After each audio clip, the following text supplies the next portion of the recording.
warahmatullahi wabarakatuh. Perkenalkan, nama saya Fitri Solihah, calon guru penggerak Angkatan 10 dari SD Negeri 2 Mendawai, Kabupaten Kota Waringin Barat. Di video kali ini, saya akan menampilkan video aksi nyata saya pada modul 1.4, yaitu diseminasi budaya positif dan penyusunan keyakinan kelas bersama murid. Selamat menyaksikan.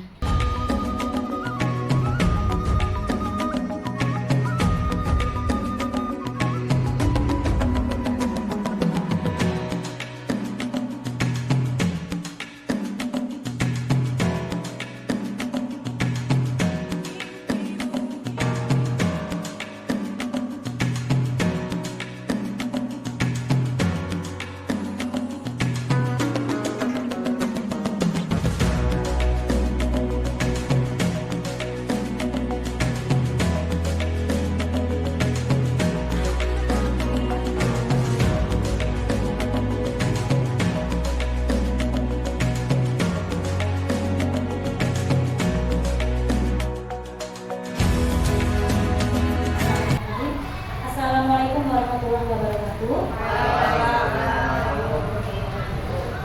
Selamat siang Bapak dan Ibu semua. Saya ucapkan terima kasih sudah berkenan untuk dapat hadir di ruangan ini dalam rangka diseminasi budaya positif. Ini merupakan tugas aksi nyata saya pada program pendidikan guru penggerak Angkatan 10.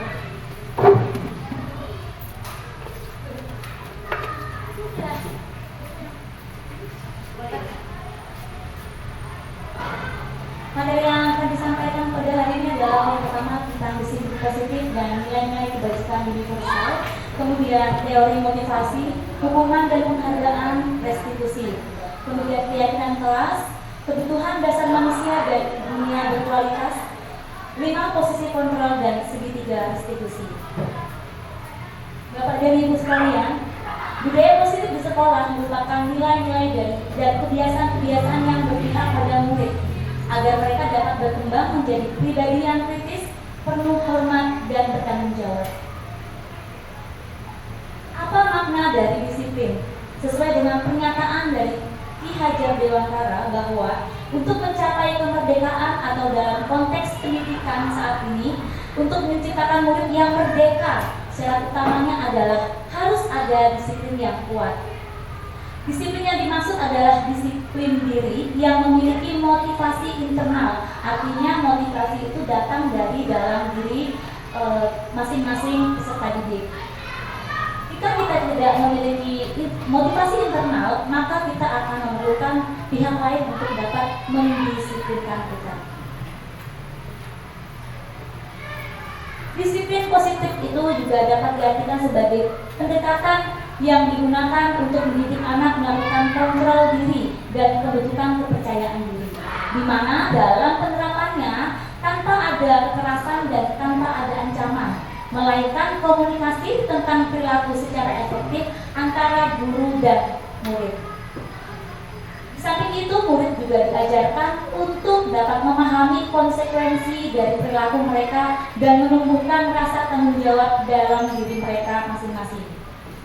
Nah, jadi tujuan dari disiplin positif itu adalah untuk menumbuhkan kesadaran serta memberdayakan murid untuk melakukan sesuatu tanpa sogokan, ancaman, maupun hukuman.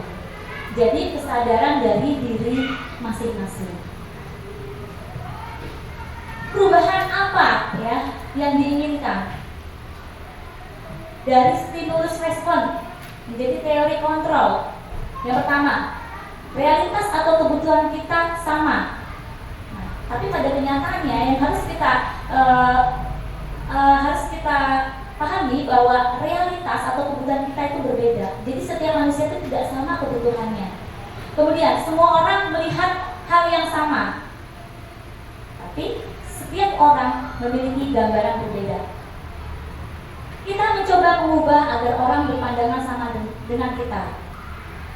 Perubahan yang harus dilakukan adalah kita berusaha memahami pandangan orang lain tentang dunia.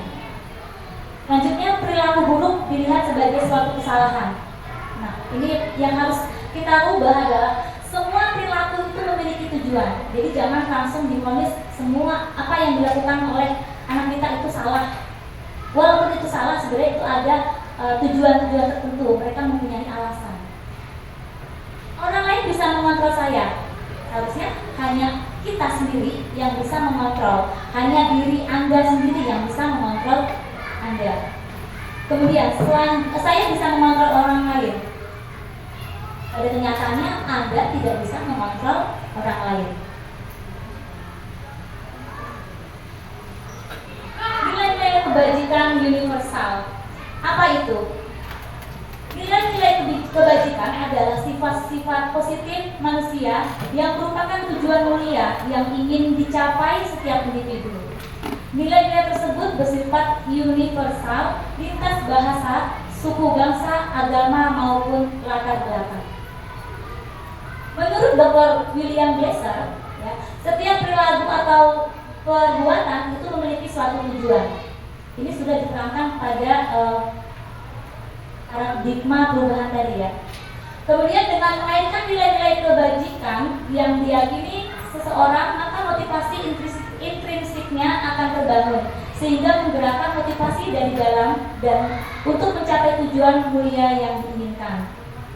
Selanjutnya, nilai-nilai kebajikan yang ingin dicapai oleh setiap anak Indonesia kita kenal dengan P5, profil pelajar Pancasila.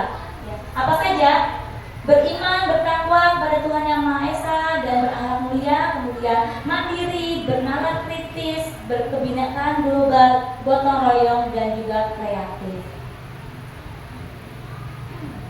Semua perilaku, ya, tindakan-tindakan dari murid kita itu sebenarnya didasari oleh motivasi, ya. Apa saja motivasinya? Motivasi itu ada dua, ada motivasi internal dan ada motivasi eksternal. Motivasi eksternal itu motivasi yang tumbuh karena ada dorongan dari pihak luar. Sedangkan internal itu tumbuh dari dalam diri masing-masing.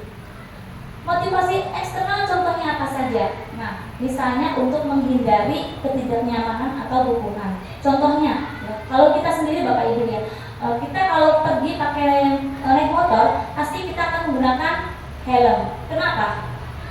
Jarang sekali ini saya karena pakai helm karena saya ingin ini misalnya selamat ya. Ada beberapa seperti itu. Tapi ada juga karena menghindari Pak polisi, dia nggak kena tilang. Itu berarti motivasinya adalah eksternal. Selanjutnya, untuk mendapatkan imbalan dari orang lain. Misalnya kita diminta oleh ibu kepala sekolah untuk mengikuti diklat atau webinar. Kita mengikutinya bagaimana? Kalau kita mengikutinya karena kita mau dapat sertifikat, karena ada kepentingan mau naik pangkat misalnya, kita baru ikut karena ada sertifikatnya. Kalau nggak ada sertifikatnya males ngapain capek-capek, ya habis waktu percuma. Nah itu kalau kita ikut karena ada sertifikatnya, artinya kita mengikuti kegiatan tersebut dikarenakan motivasi eksternal, ya, karena ini mendapatkan imbalannya apa ya tadi, berupa sertifikat.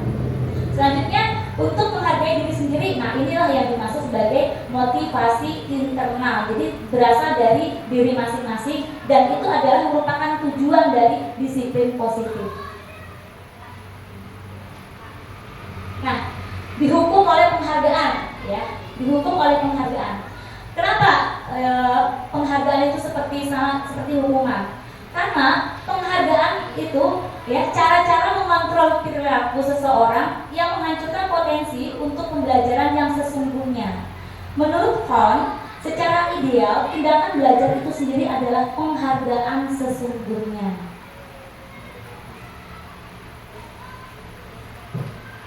Apa saja bentuk program kebajikan apresiasi? Ya, apresiasi ya atau pengakuan itu dapat berdasarkan beberapa hal. Yang pertama ya, beri pengakuan secara khusus, kemudian beri pengakuan secara pribadi, beri pengakuan juga ke semua murid ya bergantian, kemudian beri pengakuan secara konsisten dan fokus kepada proses.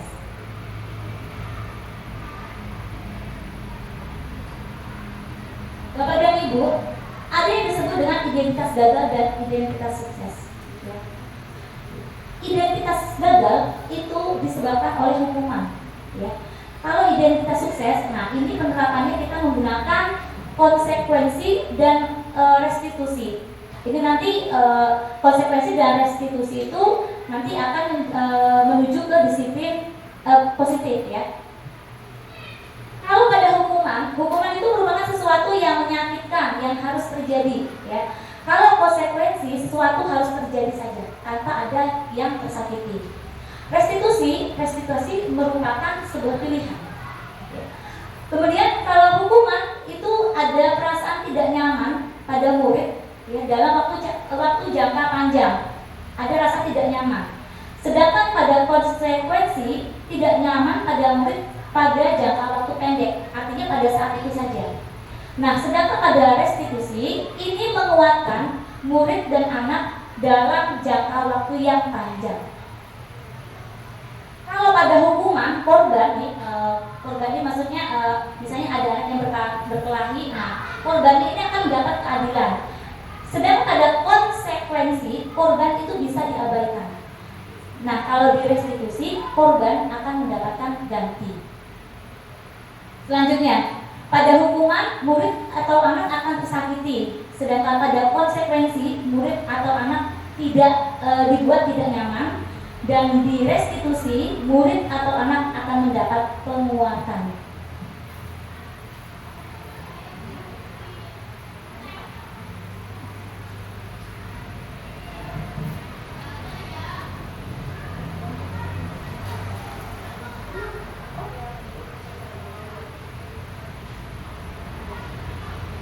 Di sini ada beberapa penanganan kepada murid di sekolah. Ya. Yang pertama adalah mencatat 100 kali di dalam buku kalimat, yaitu saya tidak akan terlambat karena saya tidak akan terlambat lagi, ya, karena dia terlambat ke sekolah, disuruh gurunya mencatat 100 kali di dalam buku kalimat. Bapak dan Ibu, apakah dia termasuk konsekuensi atau hukuman? Hukuman. Kenapa? Ada alasannya? Siapa yang bisa menambahkan? Siapa yang pernah lakukan? Berbeda. Kalau lari memiliki lambat karena 2 kali karena terlambat hadir di sekolah, hukuman atau konsekuensi? Hukuman. Murid diminta untuk push up 15 kali karena tidak menggunakan masker ke sekolah. Hukuman. Baik, hukuman ya. Membersihkan tumpahan air di meja tulis karena tersenggol pada saat belajar. Konsekuensi. Baik. Murid disuruh untuk tidak mengenakan sepatu seharian di sekolah karena tidak mengenakan sepatu hitam. Jadi itu ada sedikit salah ketik ya. Jadi muridnya ini disuruh nyeker bahasanya ya, karena dia nggak pakai sepatu, jadi disuruh nyeker di sekolah seharian karena sepatunya salah. Hukuman ya. Oke. Lari mengelilingi lapangan basket 2 kali karena terlambat 10 menit untuk pelajaran PJOK. Konsekuensi. Kenapa Bapak Ibu bukan hukuman? Sedangkan di atas tadi yang lari itu hukuman. Mata pelajaran. Betul sekali, karena itu adalah yang memberi penanganan adalah guru mata pelajaran PJOK. Kita lanjut, bagaimana jawaban kita tadi, apa sesuai? Iya, betul sekali. Ternyata Bapak Ibu semuanya adalah Bapak Ibu guru yang hebat. Lanjut Pak. Keyakinan kelas. Apa itu keyakinan kelas? Yaitu nilai-nilai kebajikan atau prinsip-prinsip universal yang disepakati bersama secara universal, lepas dari latar belakang suku, negara, bangsa maupun agama. Menurut Bolsan, suatu keyakinan akan lebih memotivasi seseorang dari dalam atau disebut intrinsik ya. Seseorang akan lebih bersemangat untuk menjalankan keyakinannya daripada hanya sekedar mengikuti serangkaian peraturan. Bagaimana pembentukan keyakinan kelas tersebut? Keyakinan kelas bersifat abstrak daripada peraturan yang lebih rinci dan konkret. Kemudian keyakinan kelas juga berupa pernyataan-pernyataan yang universal. Pernyataan keyakinan kelas senantiasa dibuat dalam bentuk positif. Keyakinan kelas hendaknya tidak terlalu banyak sehingga mudah diingat dan dipahami. Semua warga kelas sebaiknya ikut berkontribusi dalam membuat kegiatan lewat curah pendapat. Jadi anak-anak diajak semua Bapak Ibu ya tanpa terkecuali untuk memberikan pendapatnya apa yang mereka inginkan untuk kemajuan bersama dalam kelas.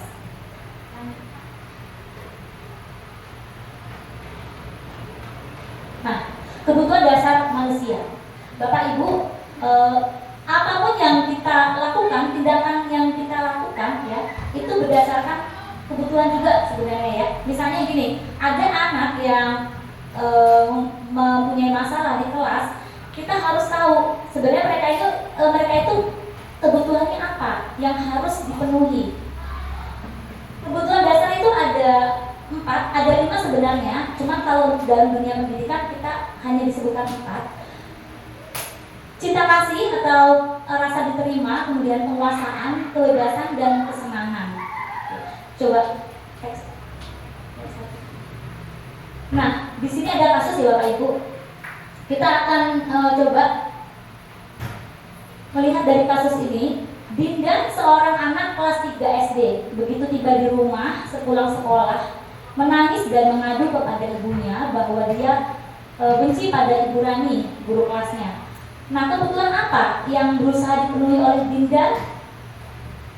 Jika jawaban Dinda seperti ini, jika jawaban Dinda, Ibu guru bilang, aku tidak boleh bersenandung sewaktu mengerjakan tugas. Katanya kelas harus tenang, tidak ada suara. Kan nggak seru jadinya. Nah, ini kebutuhannya apa yang harus dipenuhi? Dinda itu ya, kebutuhan yang ada dalam diri Dinda itu adalah kebutuhan kesenangan. Kenapa? Karena dia itu senang bernyanyi, dia senang melakukan hal itu. Sedangkan aturan di dalam kelas dia tidak boleh bernyanyi. Solusinya bagaimana? Nah, nanti kalau ada waktu pelajaran seni budaya, berikan kesempatan dia untuk berekspresi dalam nyanyi ya, seperti itu. Penuhi kebutuhannya. Kemudian jawaban Dinda yang kedua, Ibu guru tidak menyapa hari ini, padahal aku pakai jepit rambut baru. Artinya Dinda ini ingin diperhatikan oleh gurunya. Dia kebutuhannya adalah kebutuhan rasa kasih sayang dan ingin diterima.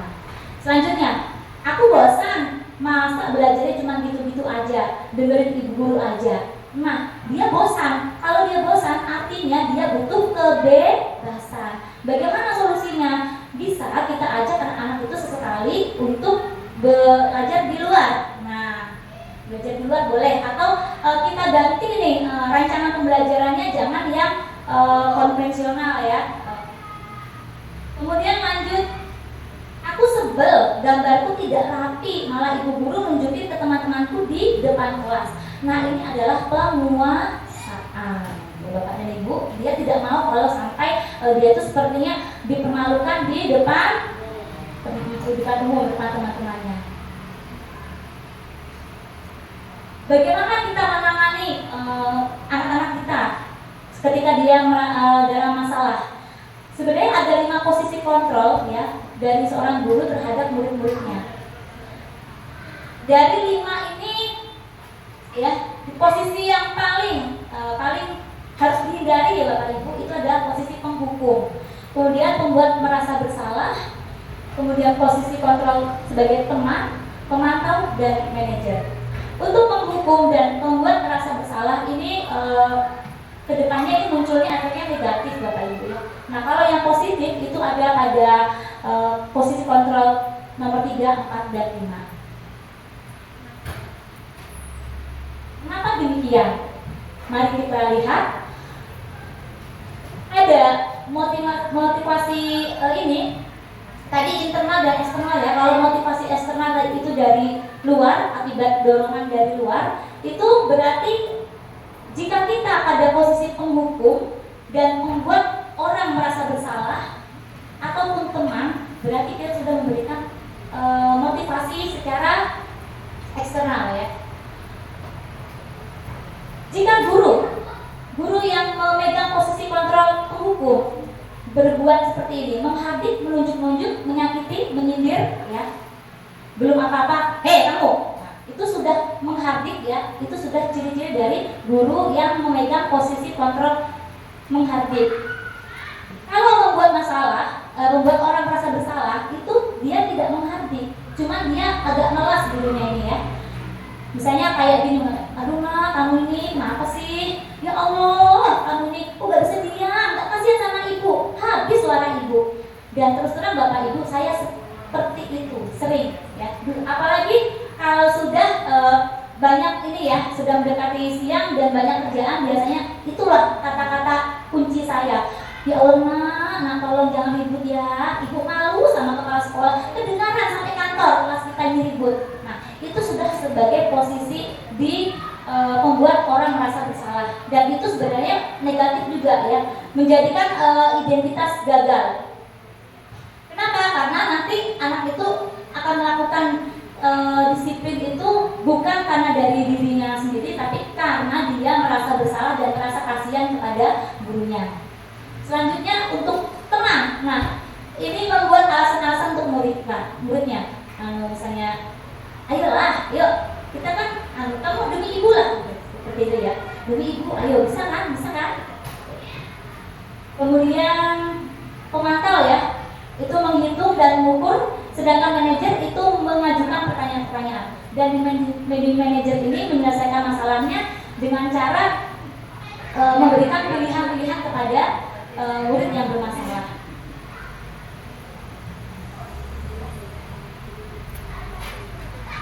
Ketika kita memegang posisi kontrol sebagai manajer, dalam penanganan masalah kita akan menerapkan segitiga restitusi.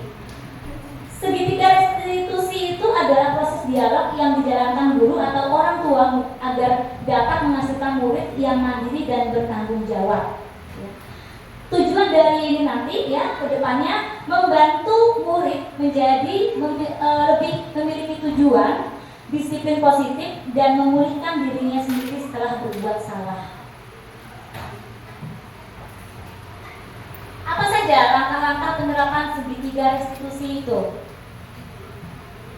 Segitiga restitusi mempunyai 3 tahapan. Yang paling pertama, paling mendasar adalah menstabilkan identitas, ya.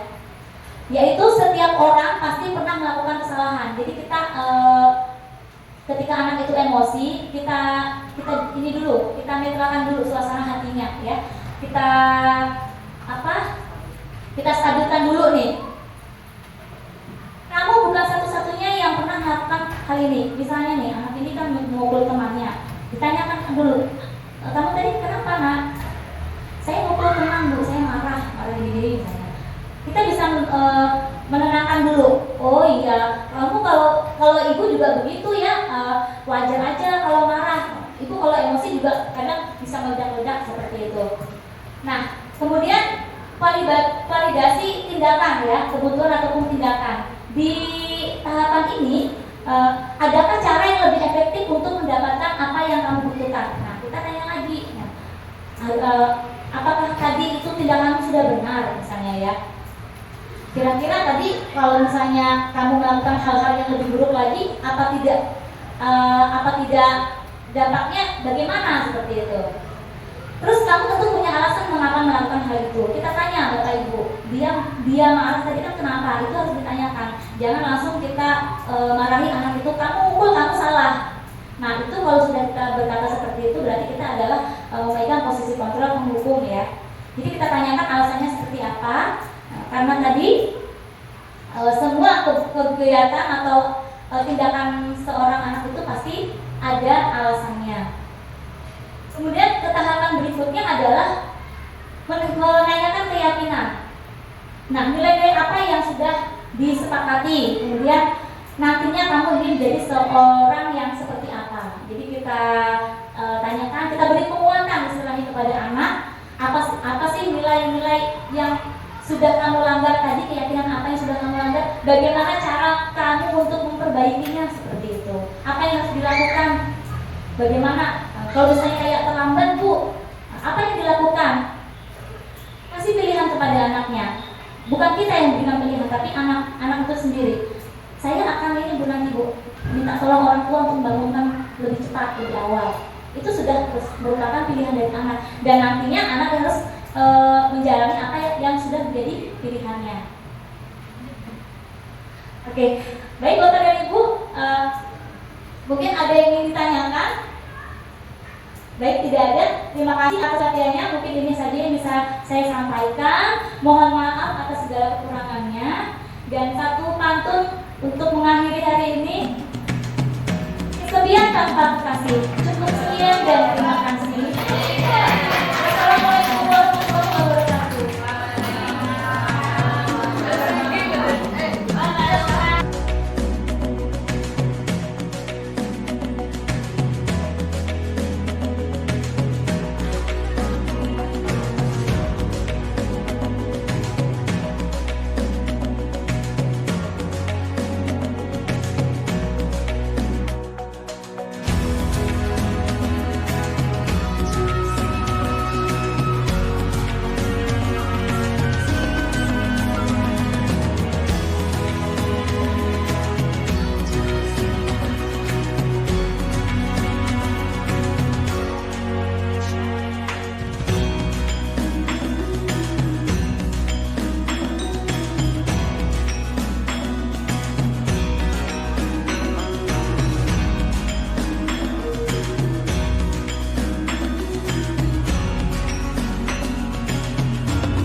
saya Meli Fatona, Mapel Pendidikan Agama Islam di SDN 2 Mendawai. Terima kasih saya ucapkan kepada Ibu Fitri Solihah karena telah mengimbaskan budaya positif di lingkungan sekolah kami. Kedepannya harapan kami kepada Ibu Fitri tetap dapat membawa perubahan positif di lingkungan sekolah kami. Terima kasih. Wassalamualaikum warahmatullahi wabarakatuh.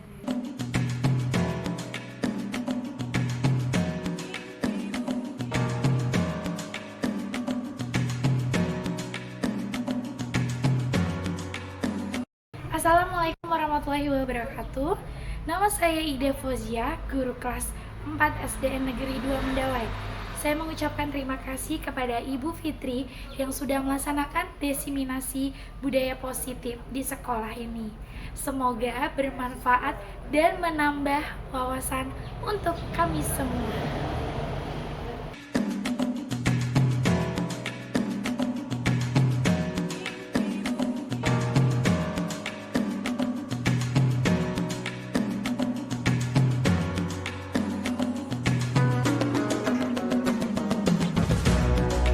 Ya, keyakinan kelas ini kita sepakati bersama. Jadi, tuliskan pendapatmu di kertas post-it ini, nanti ditempel di papan tulis. Paham? Ya, sekarang coba keyakinan kelas ya. Yang pertama tentang disiplin. Misalnya disiplin ini dalam kelas datang tepat waktu, misalnya kamu tulis di situ datang tepat waktu, apalagi nanti ya, paham?